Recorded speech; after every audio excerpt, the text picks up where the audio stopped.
Hello friends केमन आछो तोमरा सबाई welcome back to my YouTube channel this is Rajshree Ranjit 17 আজকে এসে গেছি তোমাদের সাথে নতুন একটি ব্লগ শেয়ার করতে। বাসন্তী পূজার কথা তোমাদের সাথে আগেই শেয়ার করেছিলাম, আজকে মহাপঞ্চমী, তাই দেখো ঠাকুরের যা ফাইনালি কাজ বাকি সেই সব টাচ আপ করে ঠাকুর রেডি করে ঠাকুর ছেড়ে দিয়েছে। আর আমাদের পুরোহিত মশাইও এসে গেছেন, ইনি আমাদের কুলো পুরোহিত, অনেক বছর ধরেই ইনি আমাদের বাড়িতে পুজো করেন। এনার পূর্বপুরুষ এর আগে পুজো করতো, উনি মারা যাওয়ার পরে ওনার ছেলে পুজো করেন। আর এই আজকে মহাষষ্ঠীতে এই ঠাকুরের যা পুজো টুজো থাকে সেই পুজো হচ্ছে আমাদের বাড়িতে। এখন মহাসপ্তমীতে অনেক ভোরবেলায় আমাদের ঘর তুলতে যেতে হয়, বাড়ি থেকে আমরা অনেকটাই প্রায় 1 কিলোমিটার দূরে যেতে হয় ঘর তুলতে। তো সেই জন্য আজকে কালকের যা যা গোছগাছ আছে সেগুলো আমরা তাড়াতাড়ি করে এখনই গোছগাছ করে নিচ্ছি, কেননা অত সকালবেলা উঠে এত কাজ করা সম্ভব না, তারপরে আবার সকালে উঠে রেডি হতে হবে, তাই এখনই কালকে সব গোছগাছ করে নিচ্ছি। মহাসপ্তমী, বাসন্তী পুজোর মহাসপ্তমী, আর এই আজকে আমরা এসেছি কলা বউকে স্নান করাতে। দেখতেই পাচ্ছ মন্দির কি সুন্দর সাজানো গোছানো মন্দির।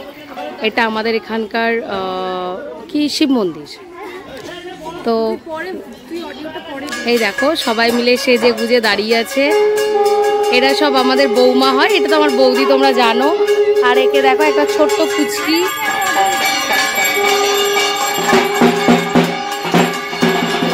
কলা বউকে স্নান করাতে আমাদের এখানেই সবাই আসে, তো আমরাও এসছি।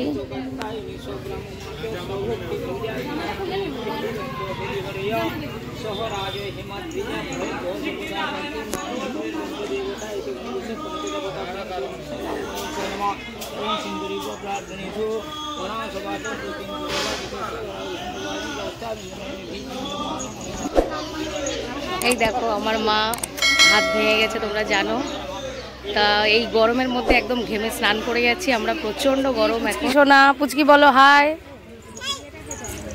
দেখেছো এটা হচ্ছে আমাদের গুড়িয়া পুচকি, বনু বনু করছে। আর এই সুমন, সুমন বলো চ্যানেলটা সাবস্ক্রাইব করো, বলো সুমন চ্যানেলটা সাবস্ক্রাইব করো।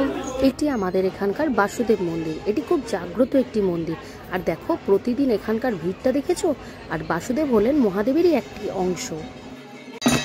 ঘট তুলে আমরা বাড়ি ফিরছি, আর এই দেখো ছাতার মধ্যে কি আছে জানো, দেবী ঘট আছে। এটা আমাদের কিছু রিচুয়াল আছে, তো সেই রিচুয়ালের মধ্যেই দেবী ঘটে যাতে রোদ না লাগে সেই জন্য দেবী ঘটটি ছাতা দিয়ে ঢেকে নিয়ে যায়। আর আমার বাবা দেখো মাথায় একটা ধুনুচি নিয়ে যাচ্ছে, এটা দেবীকে আহ্বান করার জন্য এই ধুনুচি মাথায় করে নিয়ে যাওয়ার রিচুয়াল আছে। আর তার সাথে আমার ছোট কাকু এই জল ফেলতে ফেলতে, মানে দেবী ঘটের সামনে জল ফেলতে ফেলতে যাচ্ছে, যাতে মাকে আমরা আমাদের বাড়িতে যেভাবে কেউ আসলে পা ধুয়ে আপ্যায়ন করা হয়, এই কিছু রিচুয়াল আছে, সেই রিচুয়ালগুলোই আমাদের এখানে পালন করা হয়। ফ্রেন্ডস তোমাদেরকে আগেই বলেছিলাম মায়ের হাত ভেঙে গেছে, তাই দুর্ভাগ্যবশত মাকে বাহাত দিয়েই বরণ করতে হচ্ছে ঠাকুর মশাইকে।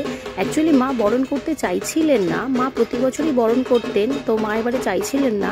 ঠাকুর মশাইরা বললেন না, উনি যখন প্রত্যেক বছর বরণ করেন উনিই বরণ করুক, সেটা নিয়ে কোনো অসুবিধা হবে না। আর ফ্রেন্ডস তোমরাও এটা নিয়ে কিন্তু কেউ খারাপ কমেন্ট করো না প্লিজ। বন্ধুরা তোমরাও কমেন্ট করে জানাও তোমাদের কেমন লাগছে আমাদের বাসন্তী পুজোটা। আর তার সাথে আমার চ্যানেলটা প্লিজ সাবস্ক্রাইব করে দাও, আর পাশে থাকা বেল আইকনটা প্রেস করে দাও, যাতে আমার চ্যানেলে আসা সমস্ত ভিডিও সবার আগে তোমরা দেখতে পাও। আর তোমাদের সবাইকেই নিমন্ত্রণ রইল আমার বাড়ির বাসন্তী পুজোতে। প্লিজ প্লিজ তোমরা যারা আমাদের বাড়ির আশেপাশে কাছাকাছি মেদিনীপুরে থাকো, তোমরা কিন্তু সবাই thank you for watching my video. আবার তোমাদের সাথে দেখা হচ্ছে আমার পরের ভিডিওতে। টাটা সবাইকে।